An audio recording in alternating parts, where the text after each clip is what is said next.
الحمدللہ رب العالمین والعاقبۃ للمتقین الصلاۃ والسلام علی سید الانبیاء والمرسلین وعلی آلہ واصحابہ اجمعین وصلی علی جمیع الانبیاء والمرسلین اللہم صلی علی محمد وعلی آل محمد کما صلیت علی ابراہیم وعلی آل ابراہیم انک حمید مجید اللہم بارک علی محمد وعلی آل محمد کما بارکت علی ابراہیم وعلی آل ابراہیم انک حمید مجید۔ میرے پیارے ساتھیوں، صدیم اسلامک وظائف میں خوش آمدید۔ السلام علیکم ورحمۃ اللہ وبرکاتہ۔ میرے ساتھیوں، آج کے پروگرام میں درود پاک کی فضیلت کے حوالے سے اور درود پاک کے ذریعے سے اللہ تعالیٰ کی بارگاہ میں عرض کرنا۔ درود پاک ایک ایسی عبادت ہے جو اللہ تعالیٰ کی بارگاہ میں رد نہیں ہوتی۔ رسول اکرم صلی اللہ علیہ وسلم نے ارشاد فرمایا درود پاک کی فضیلت کے بارے میں، فرمایا کہ درود و سلام تنگ دست کے لیے صدقے کے قائم مقام ہے۔ یعنی اگر کوئی شخص تنگ دست ہے تو وہ صدقہ دینا چاہتا ہو تو وہ رسول اکرم صلی اللہ علیہ وسلم کی ذات قدسی عالیہ پر زیادہ سے زیادہ درود بھیجے۔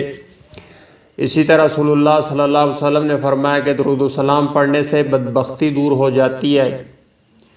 پھر فرمایا رسول اللہ صلی اللہ علیہ وسلم نے کہ درود و سلام پڑھنے والے کی محتاجی دور کر دی جاتی ہے۔ اس کی کوئی بھی محتاجی ہو، اس کی کوئی بھی پریشانی ہو، اس کی کوئی بھی حاجت ہو، رسول اللہ صلی اللہ علیہ وسلم نے ارشاد فرمایا کہ درود شریف پڑھنے والا پل صراط سے آسانی کے ساتھ گزر جائے گا۔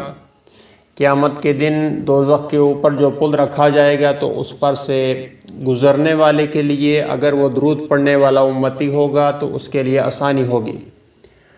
اسی طرح رسول اللہ صلی اللہ علیہ وسلم کے ایک ارشاد ہے کہ درود شریف کی برکت سے مسلمان ظلم سے بچا رہتا ہے، کوئی اس کے اوپر ظلم نہیں کر سکتا۔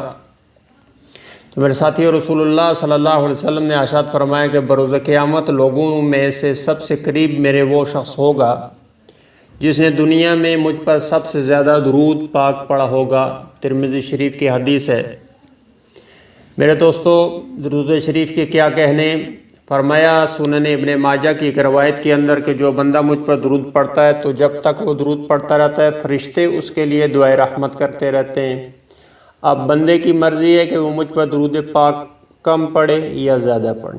ماشاءاللہ جی، سبحان اللہ۔ اللہ تعالیٰ کی بہت عظمتیں ہیں، بہت رفتیں ہیں کہ اللہ تعالیٰ نے ہمیں ایک ایسے نبی عطا فرمائے کہ جن پر درود پڑھنا ہمارے لیے ایک نجات کا باعث ہے۔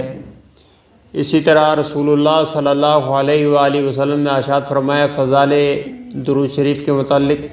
حدیث شریف میں آتا ہے کہ حضرت انس سے روایت ہے کہ حضور اکرم صلی اللہ علیہ وسلم نے ارشاد فرمایا کہ جس نے مجھ پر ایک بار درود پڑھا تو اللہ تعالیٰ اس پر 10 رحمتیں بھیجتا ہے اور اس کے 10 گناہ معاف کر دیتا ہے اور اس کے 10 درجات بلند کر دیتا ہے۔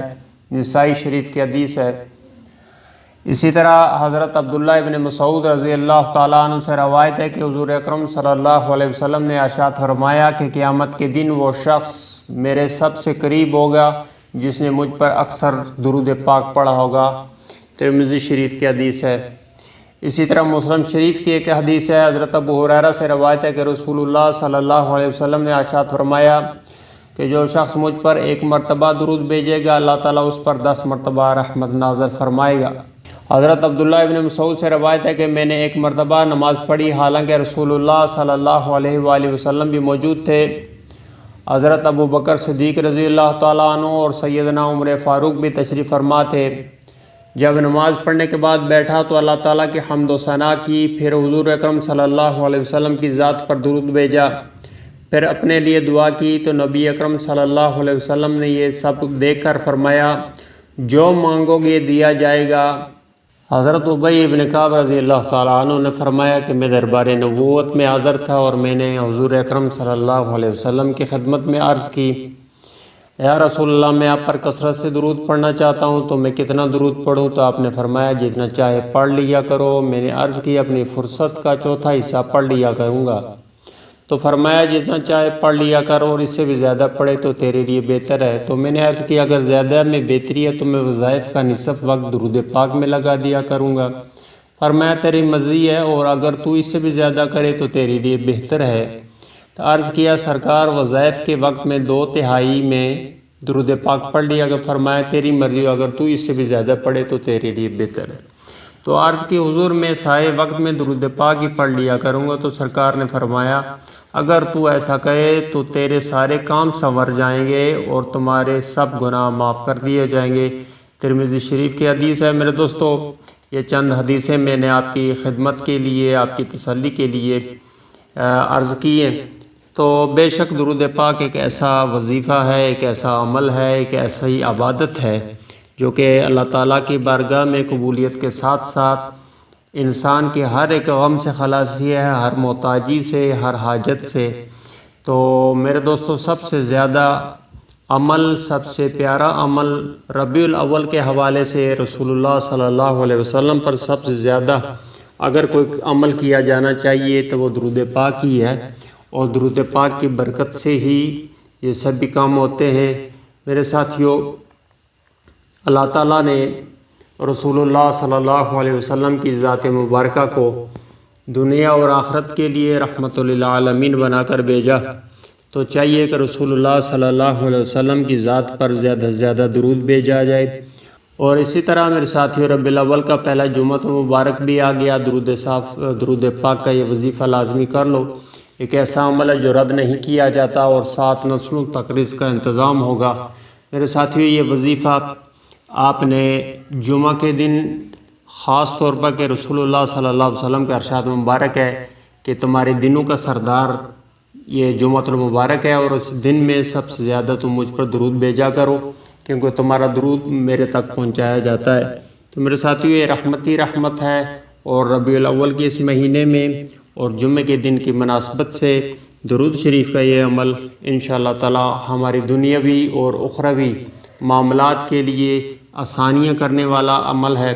میرے ساتھیوں، اس کے لیے آپ نے جمعہ کے دن 1000 مرتبہ جو بھی درود آپ پڑھ سکتے ہو آسانی کے ساتھ، آپ کسی بھی وقت کسی بھی جگہ بیٹھ کر، زیادہ بہتر یہ ہے کہ جمعہ کے بعد آپ اس عمل کو کیجئے اور مغرب سے پہلے اس عمل کو اختیار کیجئے۔ انشاءاللہ تعالی یہ بہت پیارا عمل ہے، اسے ہر حاجت اللہ تعالیٰ کی بارگاہ میں پہنچائی جاتی ہے اور اس کے ذریعے قبول کی جاتی ہے، کیونکہ یہ ایسا عمل ہے جو رد نہیں ہوتا۔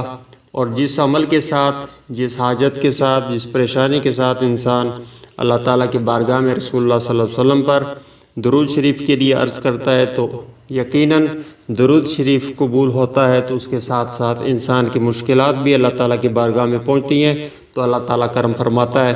تو اس کے ساتھ ہی میرے ساتھیوں، آج کا پروگرام ختم کرنے کی اجازت چاہوں گا۔ آئندہ انشاءاللہ کسی اور وظیفے کے ساتھ آپ کی خدمت میں حاضر ہوں گا۔